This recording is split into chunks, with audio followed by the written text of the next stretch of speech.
Hi, welcome to Prayers Radio. Oh my gosh, so we are on show 26. And I'm Reverend Rich. This is Reverend Paul. Paul and our special guest, Reverend, there we go, Glenda Davis. Thank you. So we're a show that's basically about prayer and science of mind or his homes. And we're And about affirmative prayer, right? Not just well, we're prayer, but talking, affirmative prayer. what do you mean by that? So instead of beseeching, we're knowing. There you go. See, we've got to double check this stuff because that's why we're knowing what works. So we're gonna have our special guest pray us in, knowing this is a great and fantastic, fabulous show. Okay, thank you. All right, join me in going within and connecting with that oneness. Divine Spirit, we feel your presence. I know and affirm that the divine presence is right here with us and with every aspect of this time together. I know that the right things will be shared, the right things will be received, and everyone here today or listening later will receive a blessing. I'm so grateful this is so. I affirm it is, I claim it is, and I let it go, and so it is. Amen. And so it is. So it is. Wow. I just love the way people do prayers. Let me give a little bit of introduction to you. See, I like to let people just feel the energy of that prayer. Just woo. Glenda is the founding minister of the Spiritual Enrichment Center in Dotham. Is that, am I Dothan. saying Dothan. Dotham? Okay, I thought it was like Dothan. Yeah. Dotham. Dothan. Okay. Alabama. We love Alabama. I love Alabama. You been to Tom? Have you been to Alabama, Paul? Oh, yeah, I have cousins down there. Oh, do you? Okay. Well, but in 2003, she founded that. And also a ministerial school teacher, co-founder of the Dolphin. Say that for me, Paul. Dalton. Dothan. See, none of us can say it except for you. We love you.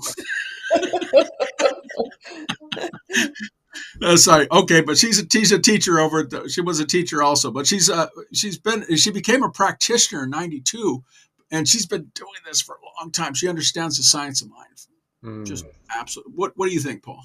Oh, yeah, she lives it. She breathes it. She is science of mind. All right. Well, would you like to add anything else to that, Glenda? May I call No, you Glenda first? but I do agree that it's a way of life. I think it's a way that we live our lives. Definitely. Mm. Mhm. That being said, we're about Prayers Radio. We have a bunch of different questions for you today. Okay, let's go. So the That first Homer question, Simpson. what tangible results have you seen from your use of affirmative prayer, spiritual mind treatment?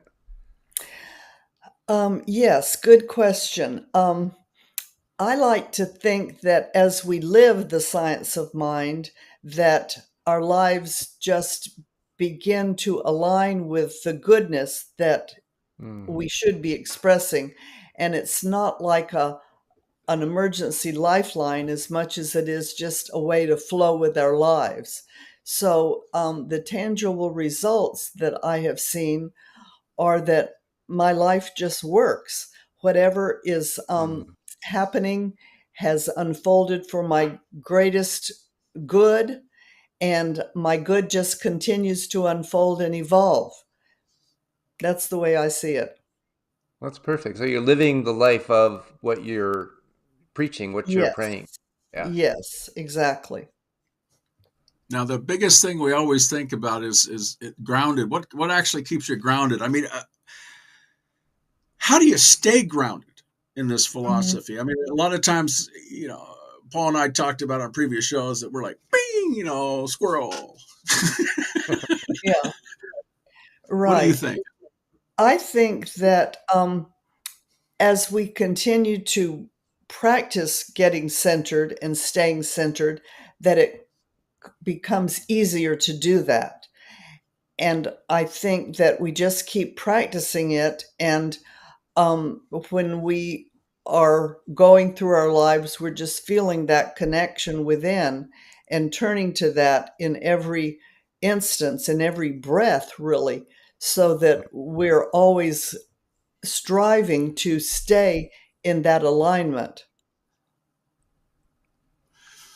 That's why we have this conversation, because you're telling us how you do it. And I think it's important that we actually understand that alignment and that grounding. What, how do you do that in your day? I mean, do you start your day off just going, there's the sun? Sort of, yes. I believe that my greatest treatment, my greatest prayer is gratitude. Mm, I wake up in the morning and I feel gratitude. I feel it for the day that I'm facing, and whether the sun is shining or the rain is coming down, it's a good day. It's a good day. I live in a farming community, and so rain is very welcomed. And so, no matter what the day is like, I'm grateful. I'm grateful that I woke up, that I had a good night's sleep. I'm grateful that the day ahead holds wonderful, interesting things that I may not even be aware of yet. I'm mm, grateful for whatever's coming. And that, I think, is my most grounding practice, is just the feeling of gratitude. Anytime that I might feel a little disconnected or a little down, I just immediately go to gratitude and it lifts me back up. There's just so much to be grateful for. The fact that these marvelous bodies of ours are functioning, our heart is beating, our mm. breath is flowing without our directing it. I mean, that's a blessing. That's a miracle. Yeah, that's amazing. It is So if amazing. Absolutely. so during the day, if a life challenge presents itself, what's your first go to? Well, my first go to is to feel the connection within. I think that feeling of connection is what I go to before even voicing what the prayer might be or what the request Mm, or the desire might be. I think just finding the connection, feeling the connection creates a sense of warmth and knowing within me that everything is really all right. It's really all right. mm, Do you, is there some type of preparation that you do for the day? I mean, science of mind rubbing. I mean, I wake up in the morning and I go, okay, here's my prayer, and I do my 5 steps. I just sort of name them off and make sure that I release that prayer and say, I want the best day, God. This is it. What do you Yeah, do? that's good. That's a good prayer. That's similar. We just have different ways of doing it. I do like my time of meditation, my time of quiet, just being very still and feeling that connection. I like to spend time in that, and then the gratitude and the affirming and claiming the day ahead, and that spirit is moving in me and through me to accomplish whatever it would have to do through me, mm. and then giving thanks that I am open and willing to be a vessel. Nice. So when you became a practitioner in '92, have you seen your prayer evolving until now? Absolutely, absolutely.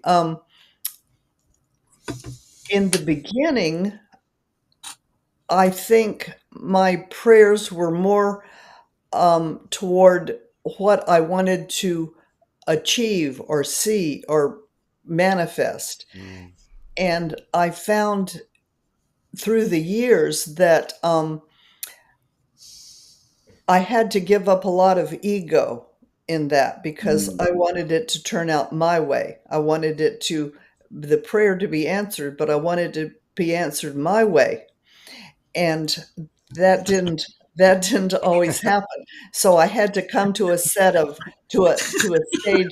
Yeah, I had to come to a place of acceptance that perhaps there was a bigger answer than my human ego had conceived of. mm. Yeah, so I think releasing my idea of how it should be has been the greatest evolution I've found. Do you remember Yeah. that aha moment when you were able to release the ego? Yes, I do. I do. Um, my granddaughter, who is now 24, when my daughter was expecting her, they found that she had a cystic lung condition that the lower part of her left lung was not regular lung tissue, it was cystic material, Mm, and it wasn't going to function right. And so they told us that she might not have an easy birth experience, or if if she did come through the birth experience, which there was some question, she might get a lot of infections and have a lot of problem with that lung. So mm, I immediately started treating that this was just going to clear up and boom, it was just going to go away. That's what treatment does, right? That's what right. I thought. And so she did have a very easy delivery. So that was certainly a miracle. But in my mind, that was looking for my answer, it hadn't quite been accomplished yet. So I kept treating and treating, and she went through her first year of life without any infections or problems. And that was a miracle in itself, but it wasn't Mm, good enough for me. I was looking for the complete dissolving of every indication that there was a cystic problem. And when she was about 14 months, the doctor said, well, I think it's time that we take out that part of her lung because she's healthy and well. And before she gets sick, this is the time to do it. mm, So she was born in Nice, France. And so that's where they were still living. And they came over for a visit, and I decided that we needed to have another consultation. So we consulted with a pulmonary pediatric specialist in San Francisco, Paul. Um, and and he talked to us on the phone, and he said, "Well, the very best, most prominent pediatric pulmonary surgeon is in Nice, France, and wow. that's where they lived." So they contacted him. He did this beautiful procedure, and he thought he could do it laparoscopically, which I said okay, but it turned out that it couldn't be done laparoscopically. The mass was too large to pull through that tiny little hole. So they did do an incision, but they did it beautifully with the French technique of absolute beauty. They created this tiny little line right on her bikini line that never has showed at all. And she had Mm. a very quick recovery. On the fifth day after surgery, she was doing somersaults in her crib. And so we knew that the procedure had gone perfectly. And it took me a while to come to grips with the fact that medicines and doctors and procedures are also part of the mind of God, and Mm, that is good.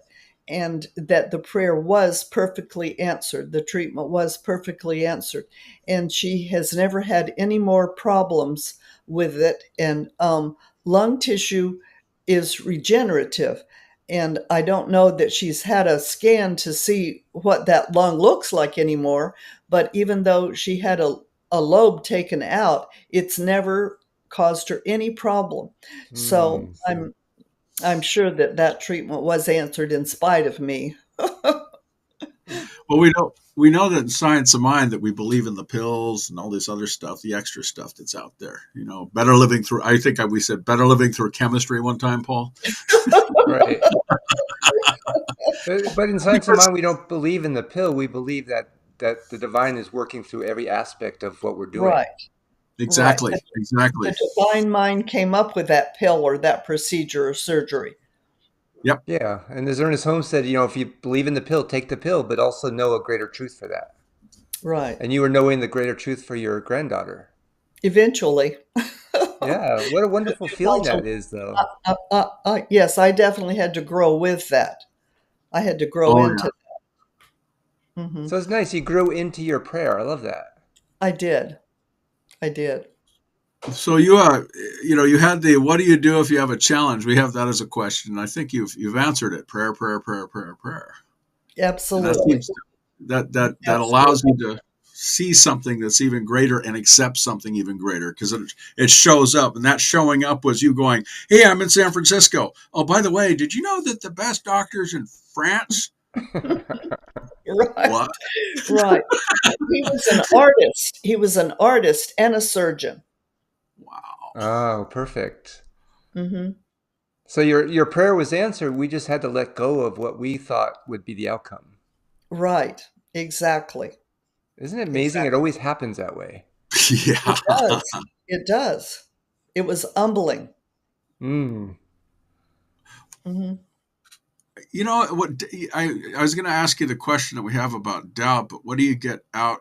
What do you do to get out of doubt? And I think you've already answered that. You just, you don't have any doubt, or do you have Well, doubts?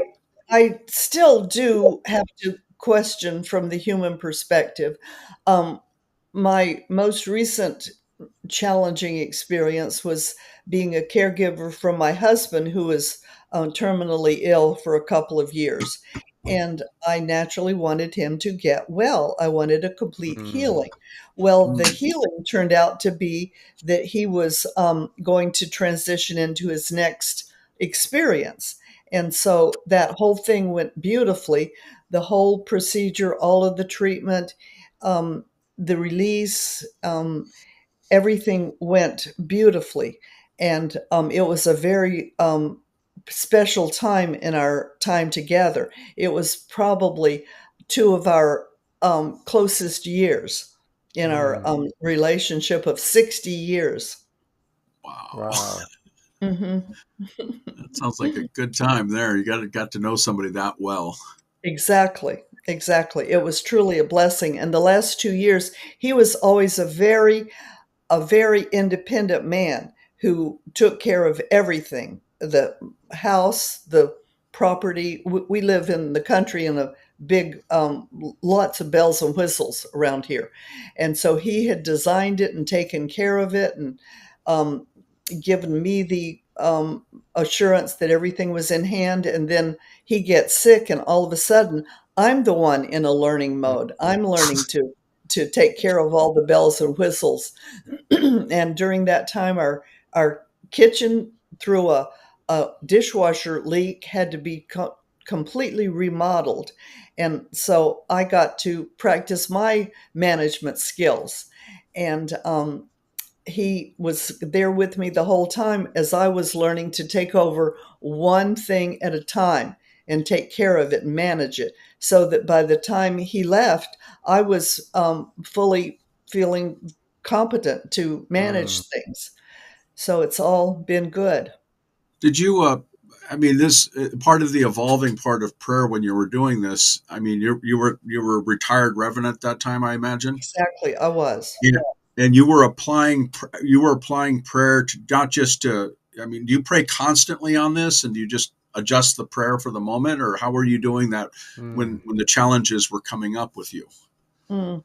It was mostly a matter of practicing staying in that place of connection, staying there and remembering that it's all good, that nothing bad is happening, that it's all Mm. good, and affirming that this appointment, this procedure, this medicine, everything is working exactly as it should. The hospital staff, the hospice workers, whoever was helping, knew just what they were doing, that they were the mind of God at work.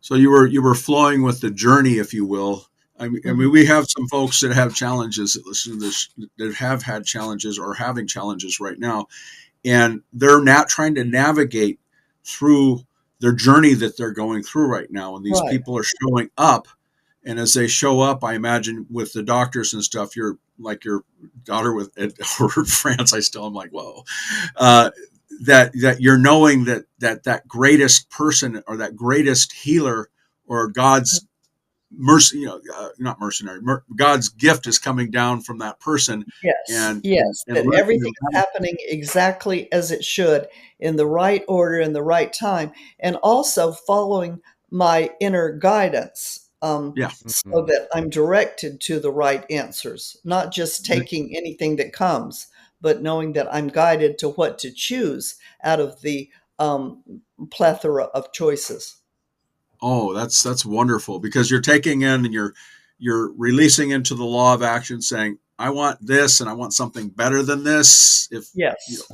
I'm knowing that God's got that covered because I love that. That's the way it is, and that's the way it should be. I think so. What do you Mhm. think, Paul?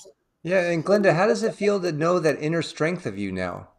Because you Yeah. went through a lot of trials and I did. became. I did. Well, I have to tell you, I met my husband when I was 17, right out of my parents' home. And we met at college and got married when I was 19. So I was really very much of a child. And Mm. um, and I grew through that whole relationship. And then at the end, I got to take on responsibilities that he had always taken on. And so I did realize a greater strength within myself than I had ever acknowledged before. So Mm. that felt very, very good. Very good. Yeah, very empowering, right? Yes. Yes. I'm going to ask you our favorite question. And don't say Science of Mind, and don't say this thing they call you. What's your favorite Ernest Holmes book? Oh, there are so many. I think I would have to say my favorite is This Thing Called You. Mm. Ah, It's a good Is that a book. frequent choice? yeah, Yeah. that's why I always say don't say that one, but most people say it. Oh, I like that. That's my favorite too. So, that's a good one. I also like Creative Mind and Success, one of his Mm. earliest, or perhaps the earliest. Yeah, And 1918. yeah, there 1918. are just so many good ones. And then I also like things by Raymond Charles Barker. Um, Treat Yourself to Life is one of Mm. my favorites. So, yeah, there's a whole bunch of good material out there to lead us and guide us. Isn't Oh, it it's great when you read these books? For me, myself, like A Thing Called You, I'll go through it in another year and I'll highlight different colors of different years I've been in for my Yes. experiences. Yes, it means something different at every step along the way, doesn't it? That really is testimony to our evolution. As we're learning and growing, we understand things at a new level that we couldn't previously. It was always there in the book, but we just didn't get it at that level. And yet we're always being guided by the divine, Right, but we exactly. have to wake up to it. or we Exactly accept what it we need. and are open. Mhm. Yeah, open Mm. to it. The the other question we like to ask, and Paul likes this one. What is your favorite Ernest Holmes quote that If just you had a moves you? quote. Oh, let's And I'm not going to see. reference any of them. I'm just going to let you pull this out of the ethers. I think I like principle is not bound by precedent. Mm. I think that one helps me to look at the unlimited possibilities that that haven't necessarily been proven yet, but there's unlimited good ahead if we don't keep ourselves limited to the past. And you've experienced that in your life too. Mm, hmm. Yeah, that's a good quote. Yeah. So if you had a takeaway from this show that you were going to share with somebody, what would that be for you? Hmm. I think it would be that each one of us has a divine connection. Each one of us. It's always there for everyone. And as we know that and believe that and take time to pursue that and woo that, if you will, Mm. that it becomes a living experience in our lives. And that prayer is the form that we follow, but it's really not in the words, it's in the feeling. The words help us to get to the feeling. If Mm. we're feeling disconnected, the words can help us. But it goes beyond the words. Mm. It, we got a couple of other questions. Paul, you skipped ahead. Well, yeah, because everything's individualized, and Glenda was so amazing in opening up that these other questions kind of came naturally. Well, I know that. I know that. Our favorite question, my favorite question is, how do you explain this philosophy to somebody who doesn't even know what you're talking about? What is he talking? We on our pre-show we discussed a few of those things, but what do you Right. think? Well, I think that if we tell people that it's a compilation of the laws of science and the revelations of religion and Mm. the ideas of philosophy that are woven together in a way that help people to live a better life, that's about as simple as you can get. And people seem to respond to some of those ideas. Yeah, it's simple and tangible. Yeah. It is Yeah. simple and tangible. Now, the specifics on your prayer work. When do you release it to law in your mind? I mean, I know that we do the steps, but what are your thoughts on that? Right. Well, for me, it's a feeling that I've made the connection, I've opened my heart, I've felt the flow of that love and that oneness, and then my work is done. Now, Mm. then I can just release it to the law. And when you say release, what does that mean for you? For me, it just means let me think about this for just a second. Mm.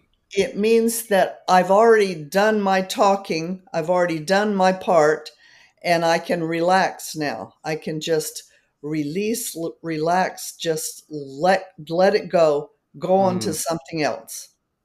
Well, that's I perfect. don't have to keep digging around in it. Yeah, yeah, looking for that answer. It's already there. Right, it's right there. Yeah. They keep holding on. Oh, I have this something. No, we're One done. more, yeah. We're Yeah. done. We're Yeah. done. Oh, but I have to close the door. Oh, well, maybe you need to physically close the door before you just go, but it's done. Yeah. My work here is done. It's like on the Lone Ranger. Didn't he say, Tonto, our work here is done? Done, right. So we're the ones that doing prayer. We always say that God works through us, for us, and then we release it out to the ethers. You've already said that it's a feeling inside of you, and that's what we go with. I mean, Paul, I've done this ad nauseum. I like that word, and where we just talk about that feeling and then releasing it into law. When somebody's trying to look for to manifest something in their world, to bring something into them, do you find that they have that feeling inside of them, or and for yourself? I mean, you said that you have that feeling inside of you. Do you see it mentally, or you just have that gut feeling? A lot of times people ask that. Mm. Well, it's mostly a gut feeling, but I do see it mentally. And I don't expect them to necessarily see it because that's my job as their practitioner to know it for them. So I try to say words that will help them to see it or feel it or release it, whatever. I try to say comforting words, reassuring words that will help them. But the work is really within me to do it Mm. because they're more or less renting my consciousness. Yes. Ooh, that's a takeaway I like there. that. Oh, I love that. Renting my consciousness. Mhm. Wow. Well, Paul, do you think we have any other questions? Because we're at the 1 minute mark. Oh, I could keep going, but I'm Oh complete yeah. right now. All right. Would you like to pray us out? Me? I'd be happy to. Yeah. Thank you. All right. Okay. Um, let's just go within again and know that we have always been in the presence and the power and the intelligence of spirit. We have always been one with that. And we're grateful for this time to come together and try to articulate some of that, knowing that most of it goes way beyond words. It comes down to an inner connection, an inner feeling that if we become still and know that that presence is within us, that we can always feel that connection, that oneness, that energy of love and life. I Mm. give thanks for this radio show, this time to talk about prayer and how it works and what it means to each of us. And I know that all of the listeners are blessed, and as well as the guest. Thank you very much, Spirit, for this wonderful opportunity to feel and talk and share this power. We know it is so and release it into the law, and so it is. Amen. And So it so it is. is. As in our philosophy, we always do things in the present. We thank you, Glenda, for being here. Thank you for asking me. I appreciate that. Yeah, it was an It's honor been to have fun. you here. Thank you. It's Yeah. been fun. I'm Reverend Rich. We are Prayers Radio. You can always go and check it out and see prayers and live stuff. And I even have an AI thing that you can talk to that does science of mind. And this is Reverend Paul. And what's your site, Paul? I am spiritalive.com. And Check it he's got out. some really good new stuff on there. So let's everybody say bye. Bye. Bye, everyone. Thank you. Bye.